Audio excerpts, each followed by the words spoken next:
കൂട്ടുകാരെ, ഏവർക്കും golden signature ബ്ലോഗ്സിലേക്ക് സ്വാഗതം. ഇന്ന് നമുക്ക് ഏത്തപ്പഴം കൊണ്ട് ഒരു നല്ല സ്വാദിഷ്ടമായ കാളൻ ഉണ്ടാക്കാം.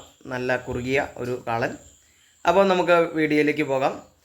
എല്ലാവരും നമ്മുടെ ഈ വീഡിയോ കാണണമെന്നും നമ്മുടെ ചാനൽ സബ്സ്ക്രൈബ് ചെയ്യണമെന്നും അതുപോലെ ഷെയർ ചെയ്യണമെന്നും അഭ്യർത്ഥിക്കുന്നു. അപ്പോൾ നമ്മുടെ വീഡിയോയിലേക്ക് നമുക്ക് പോകാം. കാളൻ ഉണ്ടാക്കാൻ വേണ്ടിയിട്ട് നമ്മൾ എടുത്തിരിക്കുന്നത് ഒരു വലിയ ഏത്തപ്പഴമാണ്. അത് ഇങ്ങനെ നാലായിട്ട് നമ്മൾ ഉറുക്കി വെച്ചിട്ടുണ്ട്. അതുകൂടാണ്ട് നമുക്ക് ഒരു തൈര്, നല്ല കട്ട തൈര്. അപ്പോൾ നമുക്ക് തുടങ്ങാം. അടുപ്പ് നമുക്ക് ആദ്യം കത്തിക്കണം. അതിനുശേഷം ഒരു ചട്ടി വയ്ക്കണം മുകളിൽ. അതിനുശേഷം നമ്മുടെ ചട്ടിക്കകത്തേക്ക് കുറച്ച് വെള്ളം ഒഴിച്ചു കൊടുക്കണം.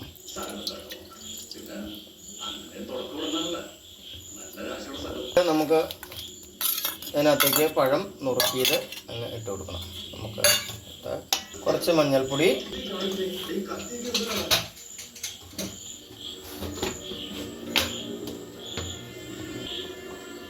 കുറച്ച് മുളക് പൊടി, കുറച്ച് ഉപ്പ് ചേർക്കണം. വെളിച്ചെണ്ണ നമുക്ക് ഒഴിച്ചു കൊടുക്കണം. അതിനുശേഷം നമുക്കൊന്ന് ഇളക്കി കൊടുക്കണം.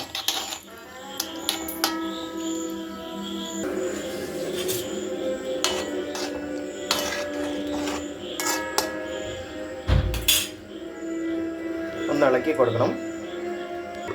അതിനുശേഷം നമുക്ക് ഒരു മൂടപ്പാത്രം വെച്ച് മൂടാം. ഒരു 10 മിനിറ്റ് നമുക്കത് വേവാനായിട്ട് വയ്ക്കാം. നമുക്കൊന്ന് വെന്തോന്നൊന്ന് നോക്കാം.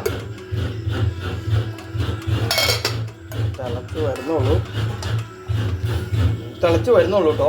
നമുക്ക് കുറച്ച് നേരം കൂടെ വെയിറ്റ് ചെയ്യണം.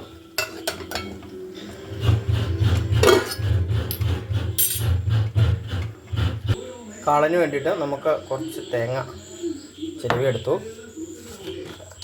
അതിനകത്ത് നമുക്ക് കുറച്ച് ജീരകം ഇട്ട് കൊടുക്കണം.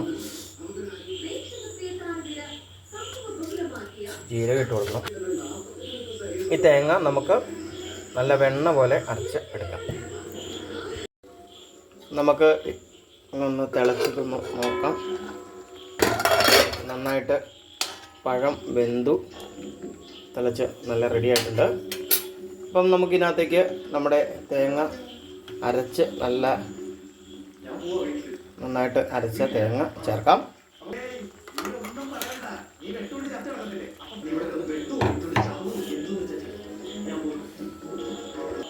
അപ്പം നമ്മൾ ഇത് നന്നായിട്ട് ഇളക്കി മിക്സ് ചെയ്ത് കൊടുക്കണം. എന്നിട്ട് തിളച്ച് പോകരുത്, തേങ്ങ തിളക്കരുത്. ഒരു കാരണവശാലും തേങ്ങ തിളയ്ക്കുന്ന ഒരു സാഹചര്യം ഉണ്ടാവരുത്. അപ്പോൾ നമുക്ക് മിക്സ് ചെയ്ത് കൊടുക്കാം.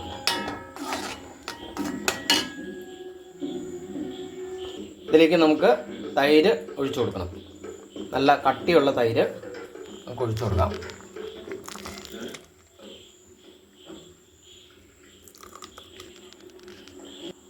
എന്നിട്ട് നമുക്ക് ഇളക്കി കൊടുക്കണം. നല്ല കട്ടയായിട്ട് വന്ന് നമുക്ക് ഇളക്കി കൊടുക്കാം.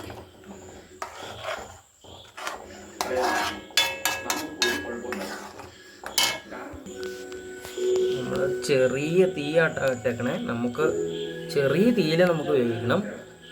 ഒരുപാട് കാരണവശാലും തീ കൂട്ടരുത്. ഇത് അത്യാവശ്യം നന്നായിട്ട് റെഡിയായി വന്നു കഴിയുമ്പോൾ നമുക്ക് ഇതിനകത്ത് കുറച്ച് പഞ്ചസാര ചേർത്ത് കൊടുക്കണം. ഇച്ചിരി ഒരു മധുരം, കാളന് ഇച്ചിരി മധുരം കിട്ടണം. എന്നാലേ കാളന് നല്ല ടേസ്റ്റ് ഉണ്ടാവുള്ളൂ. അപ്പോൾ അതുകൊണ്ട് നമുക്ക് കുറച്ച് പഞ്ചസാര ഇട്ട് കൊടുക്കാം. അതിനുശേഷം നമ്മൾ വേറൊരു ചീനച്ചട്ടി വെച്ചിട്ട് അതിൽ കുറച്ച് വെളിച്ചെണ്ണ നമുക്ക് ഒഴിച്ച് കൊടുക്കണം. കുറച്ച് കടുക് താളിക്കാൻ വേണ്ടിയിട്ടുള്ള പാത്തിന്. അപ്പം എണ്ണ ചൂടായി കഴിഞ്ഞാൽ നമുക്ക് അതിനകത്തേക്ക് കടുക് ഇട്ട് കൊടുക്കണം.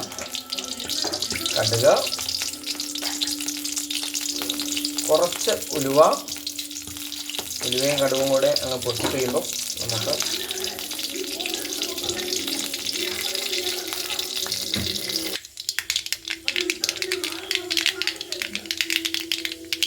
കടുക് പൊട്ടിക്കഴിഞ്ഞ് നമുക്ക് കുറച്ച് ചുവന്ന ഉള്ളി അരിഞ്ഞ് ചേർത്ത് കൊടുക്കാം.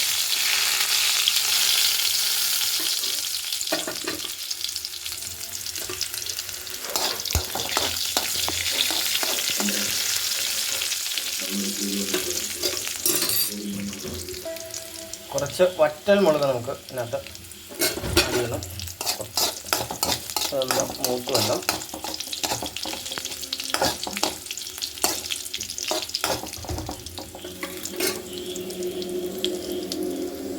കുറച്ച് കറിവേപ്പില,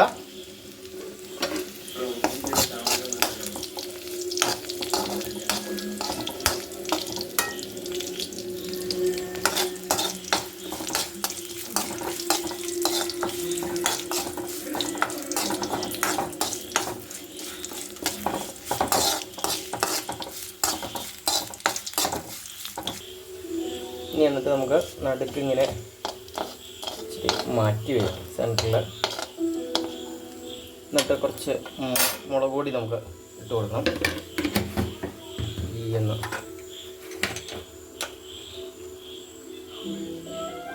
കുറച്ച് മഞ്ഞൾപ്പൊടി ചേർത്ത് കൊടുക്കണം.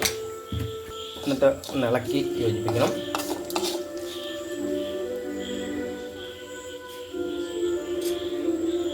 എന്നിട്ട് നമ്മുടെ കാളൻ കറിയിലേക്ക് കാളനിലേക്ക് ചേർത്ത് കൊടുക്കണം.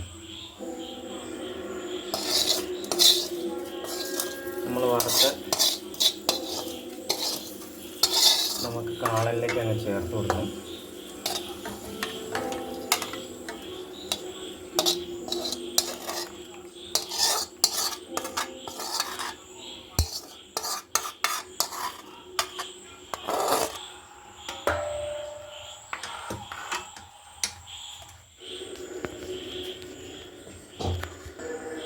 എന്നിട്ട് നമുക്ക് അതൊന്ന് നന്നായിട്ടൊന്ന് ഇളക്കി നോക്കാം. എല്ലാം യോജിച്ച്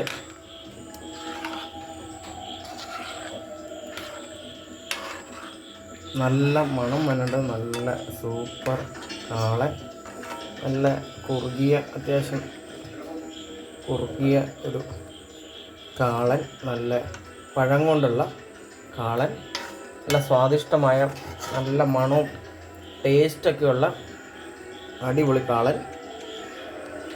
എല്ലാവരും നമ്മുടെ ഈ കാളൻ ഒന്ന് വെച്ച് നോക്കണം. നല്ല സൂപ്പറായിരിക്കും, നല്ല അടിപൊളിയായിരിക്കും. കുറച്ച് കഴിയുമ്പോൾ ഈ ചൂടാറി കഴിയുമ്പം ഇത് നല്ലതായിട്ട് കട്ടയായിട്ട് നല്ല ടൈറ്റായിട്ട് വരും.